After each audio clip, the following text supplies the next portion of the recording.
Assalamualaikum semua, hari ini saya akan bikin sandwich roll. Bisa jadi ide sarapan atau bekal untuk anak sekolah. Oke, langsung saja. Ini saya sudah siapkan 4 lembar roti tawar, lalu kita potong pinggirannya supaya mudah untuk menggulungnya nanti. Nah, ini sudah kita potong semua pinggiran rotinya, lalu kita ambil 1 lembar roti tawar, kemudian kita padatkan menggunakan rolling pin.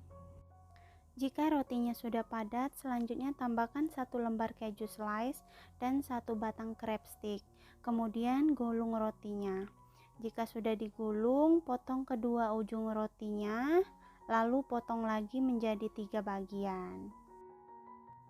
Roti yang sudah kita potong kemudian kita tusuk menggunakan tusuk sate.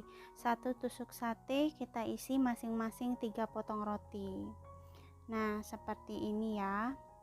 Oke, ini sudah selesai. Lanjut kita mau bakar rotinya. Selanjutnya kita panaskan teflon, kemudian tambahkan 1 sendok makan margarin. Aduk sampai merata. Jika sudah merata, lalu masukkan roti yang sudah kita tusuk tadi.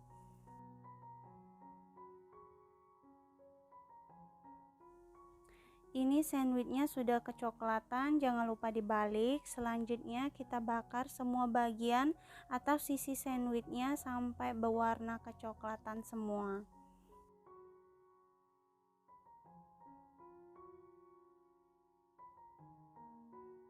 Oke, ini sandwichnya sudah berwarna kecoklatan semua, sisinya warnanya juga sudah cantik, kita angkat. Simple kan? Bisa jadi ide bekal untuk anak sekolah. Selamat mencoba dan semoga video ini bermanfaat buat kalian.